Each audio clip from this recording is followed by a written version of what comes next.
안녕하십니까. 부부 펀드하기 이병준입니다. 자, 오늘은 기타 행복론 T를 내라. 자, 기타 레슨을 제가 정식으로 받기 시작했을 때 한 6개월 정도 지났을까요? 연날 사부님이 이런 표현을 하십니다.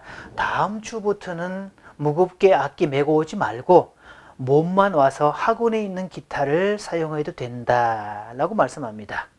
자, 그랬더니 이 주고받는 대화를 이 옆에 한 달도 안 된 이 친구가 들었는지 그 다음 주에 빈몸으로 그 친구가 온 거 있죠. 그러면서 자기도 학원에 있는 기타를 쓰겠다고 그랬다고 그 친구는 그날 아주 된통 야단을 맞았습니다.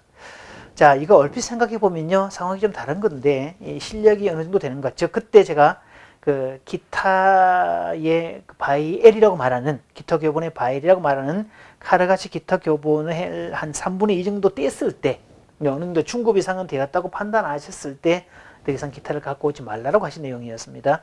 자, 그런데요.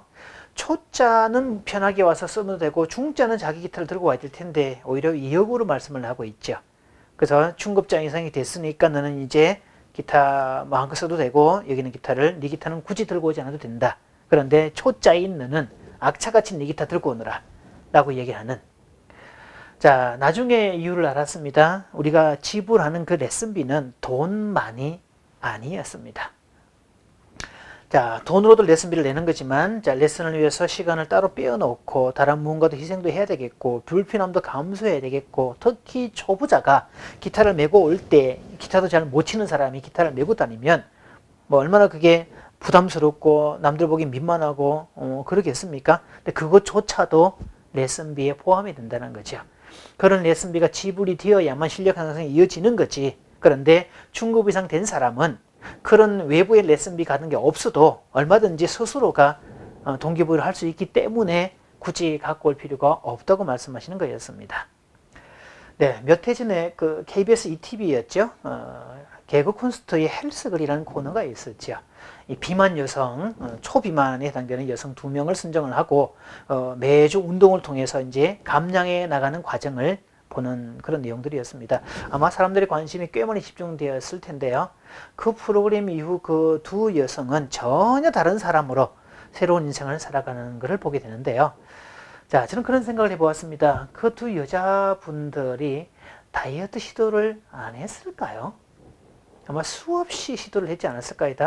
정말 의지력 박약 때문에 못했을까요? 자, 물론 뭐 그럴 수도 있겠지만 제가 보았을 때는요. 대놓고 티를 내지 않아서 그랬다 였습니다.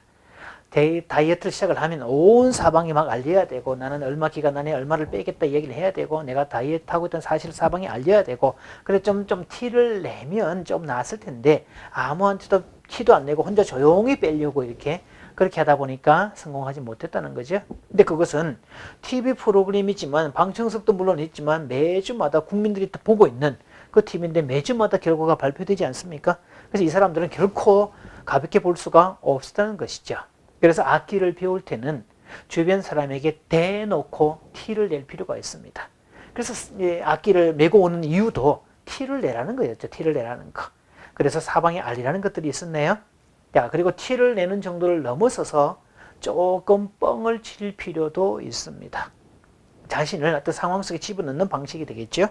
어느 단체의 강의를 가서 연주곡 몇 곡을 들려주었는데 한 분이 어떤 연주곡 신청을 합니다. 근데 그 신청곡은 제가 연주할 수 있는 곡이 아니었습니다. 제가 희망했던 앞으로 연주할 목록에 넣었던 곡이긴 한데 제 실력이 아직까지 그 정도 실력은 아니었던 거죠. 그래서 그분에게 그렇게 약속을 했습니다. 내년 이맘때쯤이면 내가 여기 와서 그 곡을 정확하게 연주해 드리겠습니다. 라고 좀 티를 내고요. 뻥을 치고 약속을 했죠. 그런데요. 한 몇 개월은 잊혀지게 되는 건데 이제 그 상황이 지나고 서너 개월 지나고 나니까 그 말이 계속 맴돌아서 날짜가 다가오면 다가올수록 그냥 가볍게 있을 수가 없더라는 거지요. 그래서 그 곡의 악보를 구입하게 되고 하나씩 둘씩 익혀나가게 되는 건데 자, 그것도 그냥 악보 보고 익힐 게 아니라 완벽하게 익혀서 연주를 해줘야 되기 때문에 연습을 할 수밖에 없게 되었습니다. 덕분에 그렇게 뻥을 친 덕분에 제 연주곡 목록에는 하나가 더 추가가 될 수가 있었지요. 그래서 내가 의지력 박약을 탓할 게 아니라 때로는 뻥을 치고 자꾸 티를 내어서 온 사방에 알리다 보면 훨씬 더 나에게 플러스 요인이 되지 않을까 싶습니다. 우리 리에탄기 가족 여러분들께서도 악기 배우는 일에 도전해 보시고요. 만약에 악기 외에 다른 뭔가도 배우고 있다면 뭔가를 배우고 있다는 사실을 온 사방에 알리시고, 때로는 허풍이라고 치부될지라도 더러 뻥을 치는 그 기회들을 더 많이 받게 한번 해보십시오. 그러면 그럴수록 나는 더 많은 레슨비를 지불하게 됨으로써 더 많은 결과를 얻게 될 것입니다. 감사합니다.